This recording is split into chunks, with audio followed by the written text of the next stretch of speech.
तो देखिए, अब जो डिस्कस हम करने जा रहे हैं आपके साथ इसी एक्सरसाइज का क्या इसी एक्सरसाइज का एक क्वेश्चन जो है क्वेश्चन नंबर 3। क्वेश्चन नंबर 3 क्या है और क्या ये कहना चाहता है उसको देखिए। ये कहता है sir, on comparing the ratios A1 upon A2, B1 upon B2 और C1 upon C2, find out whether the following pair of linear equations are consistent या इनकंजिस्टेंट। देखिए, जो बच्चे नहीं जानते हैं कंजिस्टेंट और इनकंजिस्टेंट के बारे में, तो सबसे पहले मैं यहाँ पे कॉन्सेप्ट डिस्कस कर लेता हूँ। उसके बाद ये वाला जो टोटल 5 पार्ट है, पांचों पार्ट भी हम इसी वीडियो में डिस्कस करेंगे या इसी क्लास में डिस्कस करेंगे। सबसे पहले समझिए कंजिस्टेंट और इनकंजिस्टेंट क्या है। बहुत इजी है। जैसे अभी आपने लास्ट वीडियो में या लास्ट क्लास के अंदर जो हमसे आपने पढ़ा, वो आपने पढ़ा होगा वहाँ पे इंटरसेक्टिंग लाइंस। ओके। दूसरा आपने क्या पढ़ा? को इंसिडेंट लाइंस। को इंसिडेंट लाइंस। और तीसरा जो आपने पढ़ा वो क्या पढ़ा आपने? तो पैरेलल लाइंस। ये लाइंस के टोटल 3 जो पार्ट हैं, तीनों आपने पढ़ा।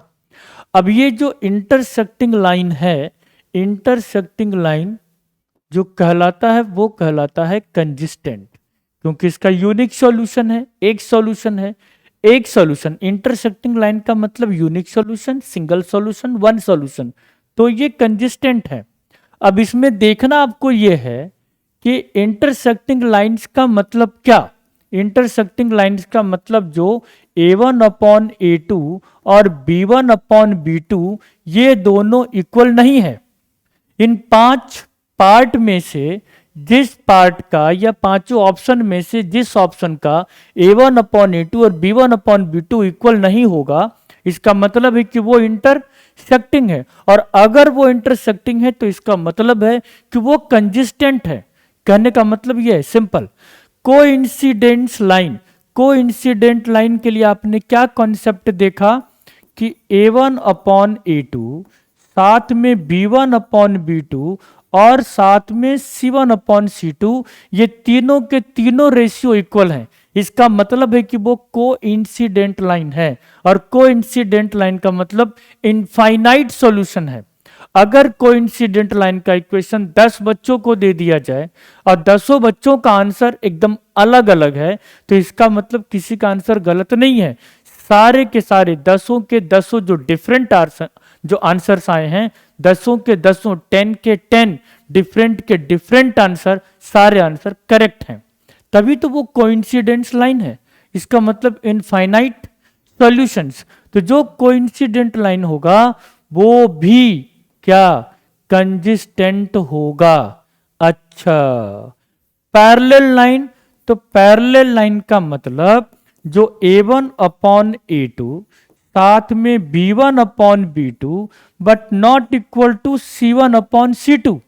A1 upon A2 B1 upon B2 ये इक्वल तो है, लेकिन C1 अपॉन C2 इक्वल नहीं है। इसका मतलब है कि वो पैरेलल लाइन है। और पैरेलल लाइन का मतलब नो सॉल्यूशन, एक भी आंसर नहीं है, एक भी आंसर नहीं है। इसका मतलब है कि वो इनकंजिस्टेंट है।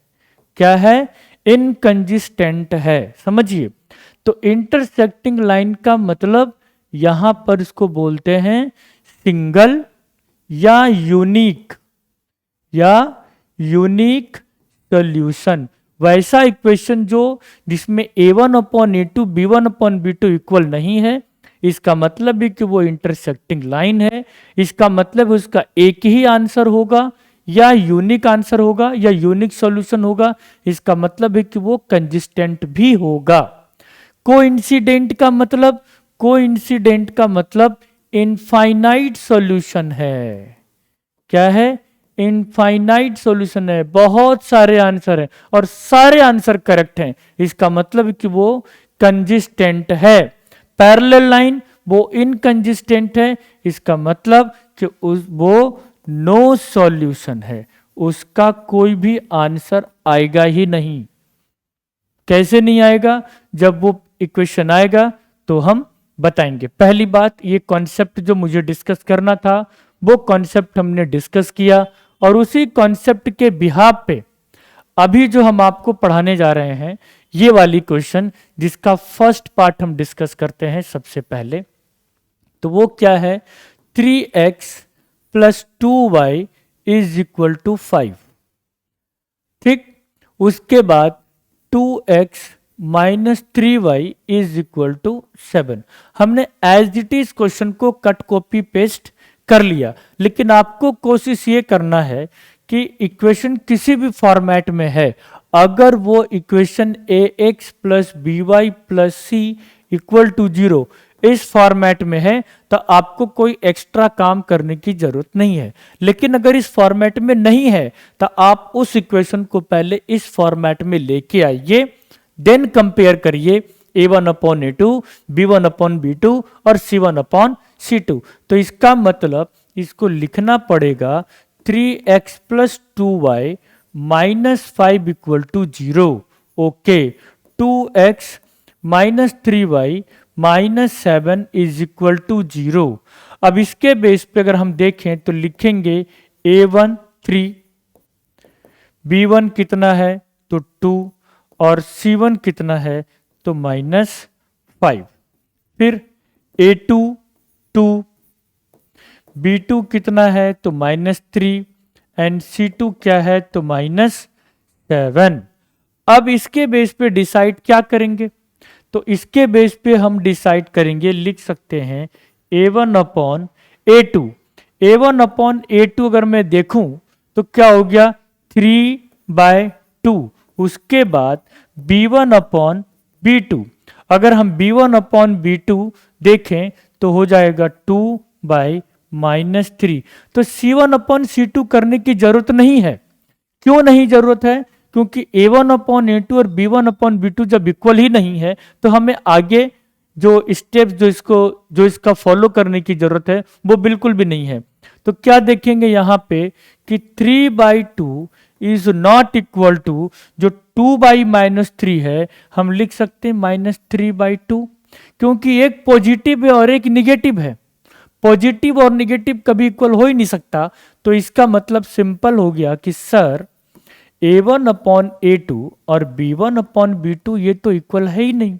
अब जब ये इक्वल नहीं है बालक, तो इसका मतलब क्या, कि इसका मतलब ये जो आप लोग जानते हैं कि ये इंटरसेक्टिंग लाइंस का एग्जाम्पल है। और जब ये इंटरसेक्टिंग लाइंस का एग्जाम्पल है, लेकिन आपसे पूछा है कंजिस्टेंट और इनकंजिस्टेंट, अगर इंटरसेक्टिंग लाइन का एग्जाम्पल है तो इसका मतलब हो गया कि दिस इज एग्जाम्पल ऑफ कंजिस्टेंट। ये मैंने अभी आपके साथ इसका फर्स्ट पार्ट हमने अभी सॉल्व किया। ओके, ठीक है सर, समझ में आ गया। अब मैं आपके साथ इसका सेकंड पार्ट सॉल्व करूंगा। तो क्या 2x minus 3y is equal to 8। Okay, अब इसको देखिए क्या है, तो 4x minus 6y is equal to 9। फिर से मैं वही बात रिपीट करूंगा, अगर equation ax plus b y plus c equal to 0 के फॉर्मेट में है, वेरी गुड, नहीं है तो कन्वर्ट करिए। ठीक, तो क्या करेंगे 2x minus 3y minus 8 equal to 0। Okay sir, 4x minus 6y minus 9 equal to 0। ये इक्वेशन फर्स्ट या इक्वेशन सेकंड आप चाहें तो लिख सकते हैं, नहीं भी चाहें तो नहीं भी लिख सकते हैं, इसमें कोई ऐसी प्रॉब्लम वाली बात नहीं है। ठीक है सर, कोई बात नहीं। लेकिन हाँ, ये जरूर लिखिए a1 की वैल्यू 2, b1 की वैल्यू -3 एंड c1 की वैल्यू -8, a2 की वैल्यू 4, b2 की वैल्यू -6 एंड c2 की वैल्यू -9। ओके, अब क्या करेंगे, a1 अपॉन a2 अगर मैं लिखना चाहूं तो लिखूंगा 4/2, a1 अपॉन a2, a1 नहीं सॉरी मैंने उल्टा लिख दिया, 2/4 होगा। Just a minute, just a minute, done. तो a1 अपॉन a2, a1 कितना है 2 और a2 है 4, 2 2 जा 4, तो ये हो जाएगा 1/2। अब b1 upon b2, b1 upon b2, अब जब b1 अपॉन b2 करेंगे तो क्या होगा, -3 divided by -6, minus minus cancel, तो आएगा 1/2। यहां पे देखो तो a1 अपॉन a2 और b1 अपॉन b2 इक्वल हो रहा है, इसका मतलब कि हमें c1 अपॉन c2 भी करना चाहिए। हाँ सर बिल्कुल करो, कोई दिक्कत नहीं है। तो -8 divided by -9, minus minus cancel, 8/9। तो हमने यहां पर अगर कंपेयर करें तो देखेंगे 1/2 is equal to 1/2 but not equal to 8/9। इसका मतलब a1/a2, b1/b2 but not equal to c1/c2, है ना कमाल की बात। अब जब ये इक्वल नहीं है लास्ट में, तो आप लोग जानते हैं कि ये इक्वेशन, इसका मतलब कौन सा लाइन का है, पैरेलल लाइन का है। और पैरेलल लाइन क्या होता है, इनकंजिस्टेंट। क्या होता है, इनकंजिस्टेंट। समझ में आ रही है बात, ये कौन सा लाइन होगा, इनकंजिस्टेंट। क्लियर है, वेरी गुड। अब यहां पर क्या है, अगर आप लोग इसको YouTube चैनल पे देख रहे हो और चैनल सब्सक्राइब अगर आपने नहीं किया है तो प्लीज सब्सक्राइब करिए, क्योंकि अब इस प्लेटफॉर्म पे, जिस ये चैनल पे आप देख रहे हैं, आपको यहां पे 10th का लगभग लगभग 1500 प्लस क्वेश्चंस डेली बेसिस पे मिलता रहेगा। कंप्लीट एनसीईआरटी और सारी चीज जो भी है वो आपको टाइम टू टाइम पे मिलता रहेगा, ठीक है। और इसको सब्सक्राइब करके इसलिए भी रखिए कि एग्जाम के टाइम में हम यहाँ पे लाइव आने की भी कोशिश करेंगे, वो भी कंप्लीटली फ्री में। तो कोई 1 रुपया आपको पे करने की जरूरत नहीं है। जब भी एग्जाम टाइम आएगा हम आप लोग के साथ लाइव कनेक्ट होने की कोशिश जरूर करेंगे। चलिए, तो फर्स्ट पार्ट हमने डिस्कस किया, थर्ड पार्ट भी हमने डिस्कस किया। अब sir sorry second part discuss किया, अब थर्ड पार्ट डिस्कस करते हैं आपके साथ। तो थर्ड क्या है, 3x/2 प्लस 5y/3। अब मैं इसको डायरेक्ट लिख देता हूं, -7 इज इक्वल टू 0। आपको एग्जाम में कैसे करना है वो मैंने फर्स्ट पार्ट और सेकंड पार्ट डिस्कस करके आपको बता दिया है। थर्ड पार्ट में थोड़ा सा एक स्टेप मैंने गायब करा है, 9x minus 10y minus 14 is equal to 0। Okay sir, तो अब क्या करेंगे, यहां पे a1 की वैल्यू क्या है, तो 3/2, b1 क्या है तो 5/3, और साथ में c1 क्या है तो -7, a2 कितना है तो 9, b2 कितना है -10, और c2 कितना है तो -14। वाओ। अब क्या करेंगे, तो a1 upon a2, a1 upon a2 इसका मतलब 3/2, और बाई 5/3 करेंगे तो इसको लिख सकते हैं 3/5 डायरेक्ट। तो इसका मतलब 3 3 जा 9 और 5 2 जा 10, a1 अपॉन a2 और b1 अपॉन b2 करें। मैंने सही लिखा है, नहीं सही नहीं है, मेरा ध्यान यहां पे चला गया था, जो कि ये सही नहीं है। रुकिए मैं इसको अभी सही करता हूं आपके साथ। हाँ सर करो करो सर, करो करो, ये लो मैंने कर दिया। दुर्घटना घटी, हाँ सर घटी घटी। a1 अपॉन a2, a1 कितना है बालक, तो ये है 3/2, और a2 कितना है तो 9, इसका मतलब 9/1, तो ये 1/9, ऐसा 3 3 जा 9, इसका मतलब 1/6। ये है करेक्ट आंसर।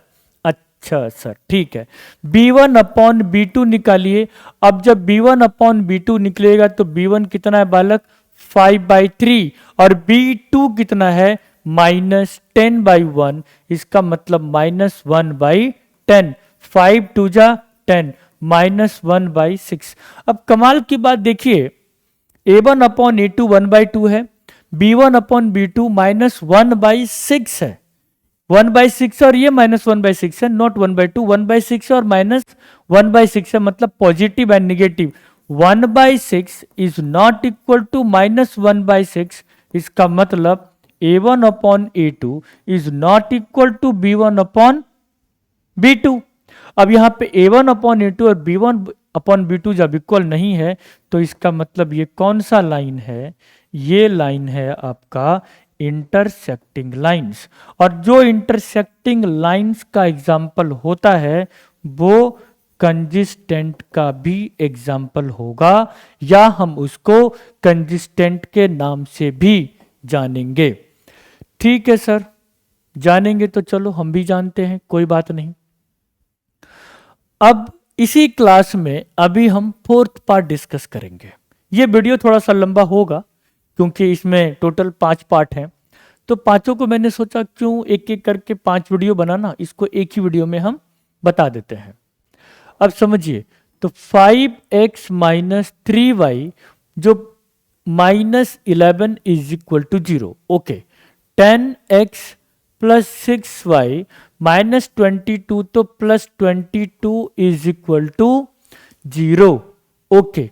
तो अब क्या, फिर से वही बात जो लिखना चाहिए, a1 5 है, b1 -3 है, c1 -11 है, a2 10 है, b2 6 है और c2 22 है।